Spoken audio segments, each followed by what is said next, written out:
Mas isso também é marcado, não apenas no plano político, mas é marcado no plano econômico e social. Também o esgotamento desse processo de modernização conservadora. Porque, de uma forma geral, inclusive no campo, as formas de dominação tradicionais começam a se fazer minoritárias.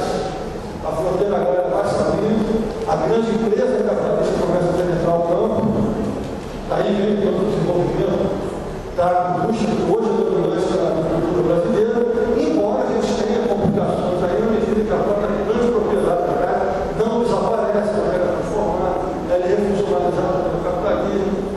Então, mas aquela forma de dominação direta do trabalhador hoje é muito menos importante do Brasil. Não é que ela tenha desaparecido com proporções, digamos assim, tradicionais, talvez até particularmente no Nordeste, ela se mantém, mas com uma força muito menor, porque a população pode circular pelo território nacional.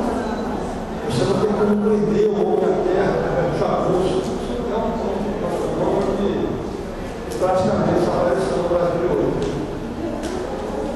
Quando a gente volta a falar, a questão do Bolsa Família, de certa maneira, completou o serviço na medida em que politicamente autonomizou boa parte das populações, até recentemente subordinadas. Se não economicamente, mas ao comando político, na pequena cidade rural. Com isso, de certa maneira, mais uma vez, esse processo também se demonstra como desfrutamento dessa dimensão. Bom, o que então se estabelece como um país unificado hoje no mercado efetivamente nacional do Brasil? Uma cidadania, em termos básicos, ainda que investe várias dimensões, que abarca toda a população, fim dessas formas de dominação pessoal está muito relacionado a isso. O Estado Nacional hoje tem uma organização mais forte que hegemônia do país.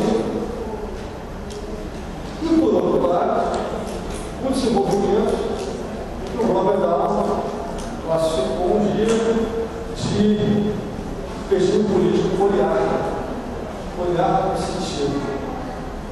No sentido de que a participação inclui praticamente toda a população brasileira, eleitoralmente,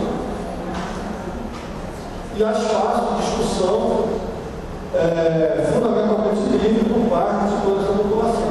Há outras questões que faltam daqui a pouco, que limitam isso, a questão dos meios de comunicação de massa no Brasil já é complicada, mas formalmente, ao menos, a participação e a liberdade de discussão e debate estão totalmente estabelecidas no Brasil como não há restrições significativas a isso.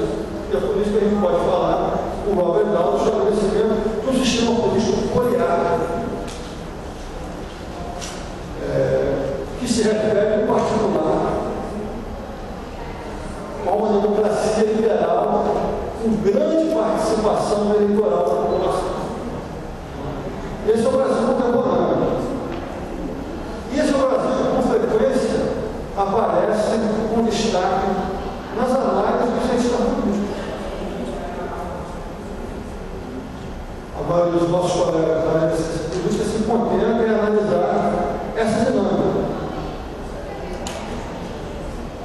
A dinâmica eleitoral, a dinâmica dos partidos, o funcionamento legislativo, a relação executivo-legislativo.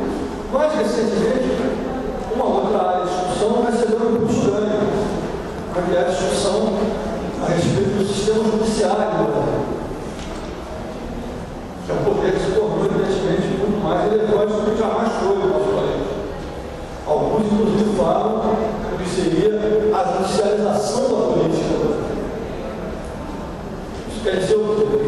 Isso quer dizer que as questões políticas, mas também, de uma forma mais geral, as questões sociais passam a ser reconfiguradas, interpretadas, legisladas pelo Poder Judiciário.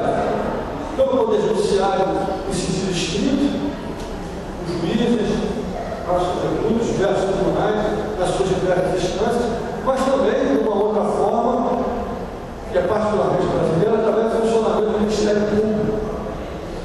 Ou seja, são atores que criam um protagonismo eles nunca tiveram uma escola brasileira. O terceiro hoje que tem uma força muito grande. E a parte da ciência política, inclusive da sociologia política, vem nos últimos anos se debruçando sobre esse terceiro poder, analisando ele em função da relevância que ele tomou entre nós. Alguns falam, inclusive, aliás, está escrito na Constituição, uma representação funcional da população através, em particular, do Ministério Público. Então, o Judiciário é como se estivesse interpretando as posições, os anseios, as perspectivas políticas da população. Então, pode-se dizer que tem algumas características positivas, mas também tem aspectos negativos muito complicados. Então, vamos fazer isso mais adiante. Então, esses têm sido os temas, eu acho, predominantes na ciência política. Mas, como eu falei também, é uma outra presidência que vem analisando essa temática da democracia participativa, da democracia deliberativa, em particular do ponto de vista do seu funcionamento local.